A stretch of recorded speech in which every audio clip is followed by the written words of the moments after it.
Assalamualaikum. Saya Yuyandriani. Selamat datang di channel YouTube saya.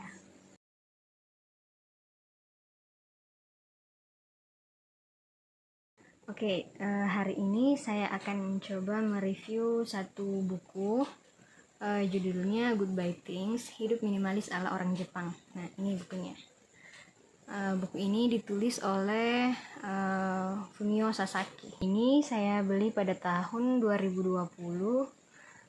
Waktu itu saya jalan-jalan ke toko buku di dekat kampus dan sebenarnya tidak ada niat membeli buku, hanya pengen jalan-jalan saja. Tetapi melihat buku ini ada dipajang, saya tertarik dengan covernya. Saya baca bagian belakangnya dan saya lumayan tertarik membaca bukunya, jadi saya beli. Selanjutnya apa sih isi bukunya? Jadi kalau teman-teman pernah mendengar kata-kata minimalisme atau gaya hidup minimalis dan sebagainya, buku ini membahas hal-hal tersebut.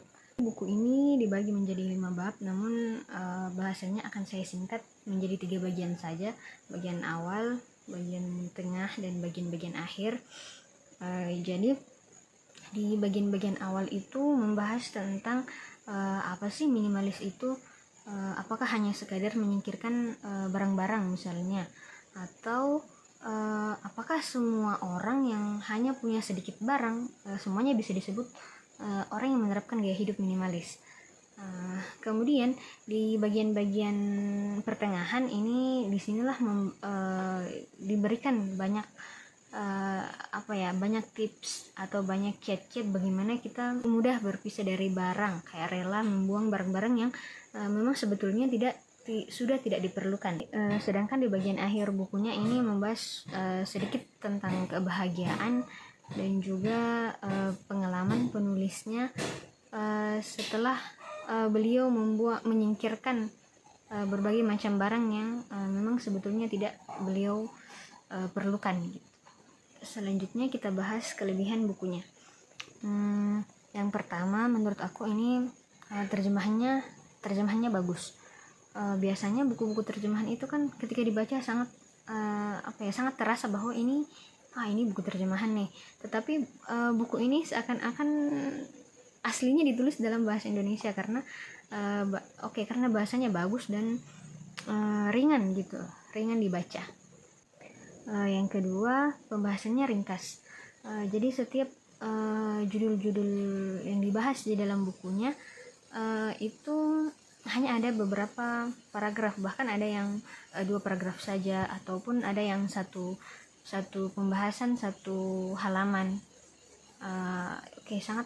Sangat ringkas pokoknya. Sedangkan kekurangan bukunya ini ada beberapa bahasan yang isinya seakan-akan terulang. Maksudnya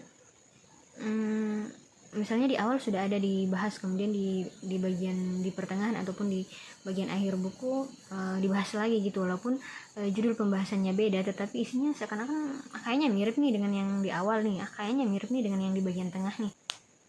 Itu saja sih kekurangannya.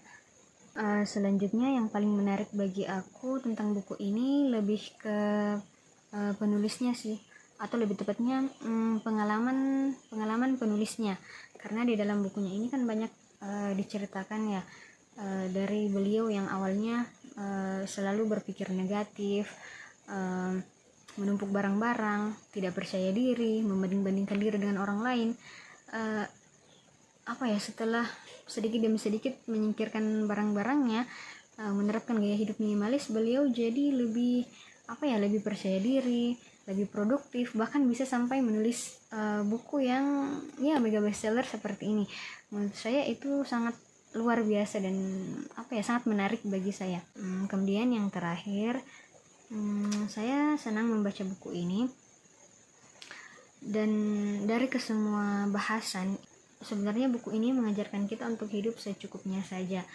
Misalnya punya barang-barang, yang kita perlukan saja, yang jelas-jelas sampah udah kita buang. Mencari informasi yang kita butuhkan saja,